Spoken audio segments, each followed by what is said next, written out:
Ayan muli, magandang araw po sa bawat sa atin. Panibagong araw, panibagong po pagkakataon po sa buhay na dapat nating ilaan yung patuloy po na paglapit sa ating Diyos na buhay. Ang talata po na aking pinagbulayan ay ang Mateo 5:3 na binabanggit po rito ay Blessed are the poor in spirit, for there is a kingdom of God. Ibig sabihin, dito na talaga naman pong ang mahirap ay medyo may pagkakaroon po ng tinatawag na katanungan sa buhay.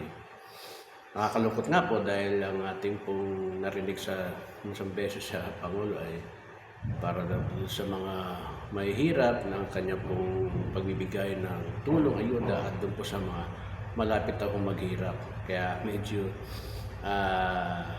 parang naging bas po sa Pangulo yon dahil yung pagsabi niya na malapit ang maghirap. Ibig sabihin, yun naman nabanggit niya, nakikita niya talaga medyo may kahirapan na ngayon ng mga karamihang Pilipino.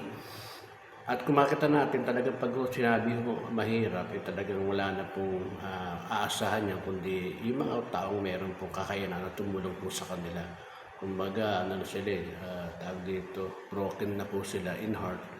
Kaya naman dito, ito sa mga pagkakataon na pinapakita ng ating Diyos Lord, na lahat po tayo ay nagsisimula po sa pagiging mahirap sa espiritu. Sabihin, mahirap po sa kamalayan po patungkol po sa spiritual na buhay. At bahagi rin po ito na kapag kagano'n po ang buhay ng tao at lagi pong mayroong ganung bagay, ibig po sabihin ito po ay gagamitin po ng Diyos para po sa kanyang buhay na mabago, na makita niya yung kagandahan at kaharian po ng ating Diyos na buhay. Kaya naman dito, mas makakabuti ho na patuloy po tayo lumalapit sa Panginoon, kasi sometimes po kahit na ho tayo Kristiyano na, ay dumarating pa rin po yung tinatawag na pagsubok, problema.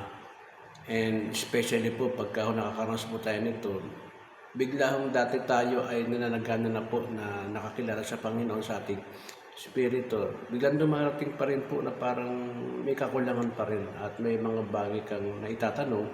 At sa mga ganung punto ay nagkakaroon tayo ng mga panghihinawa po. Pero kapatid, huwag kang mawala ng pag-asa, sapagkat nakikita natin dito, binabanggit po ng teksto na mapalad po tayo na nakakaranas mo ng kahirapan ng spiritual na bagay. Kasi ito yung una, bago po yung Beatitudes na Sermon in the Mount, siya yung una, bago po yung mga righteousness, yung mga peacemaker, at mga bagay na kung saan po makita ho natin yung mga patutunguhan. At pangalawa, ang Diyos po kasi hindi siya nagpunta rito, ang alalatigit ang Panginoon Kristo na magpunta po sa sanlibutan para po mayroong gawin siyang redemption ministry po sa tao.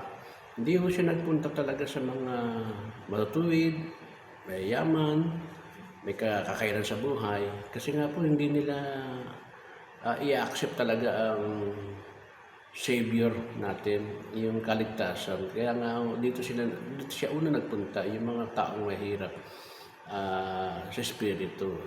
Kasi once na mahirap ka sa espiritu, marami mga bagay kang hindi makikita. At lalo tigit po yung kaunawaan po ng buhay. At sa buhay po natin talagang hindi nawawala po yung mga pagsubok at problema. Pero pagdating po sa Panginoon, ito yung behikulo. Ito yung pagkakataon na gagamitin sa atin ng Diyos para po lalo po tayong lumapit at magnasa po tayo na makabilang po sa eternal life, makabilang po tayo sa kaligtasan. Laging open ang offer ng Diyos sa atin. At lalo tigit po yung paghahari po sa puso po natin.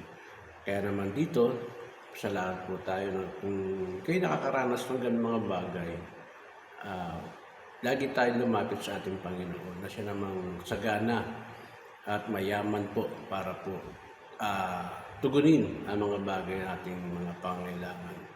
At sisimula po ito sa ating pagtawag sa ating Panginoon, pagkilala po sa kanyang kabutihan, pagkilala po sa kanyang ng malaliman. Kaya naman salamat sa Panginoon na meron tayong Diyos na buhay na higit sa lahat na nakakaunawa po sa mga bagay nating buhay na dinadaanan at inaharap po. Salamat po.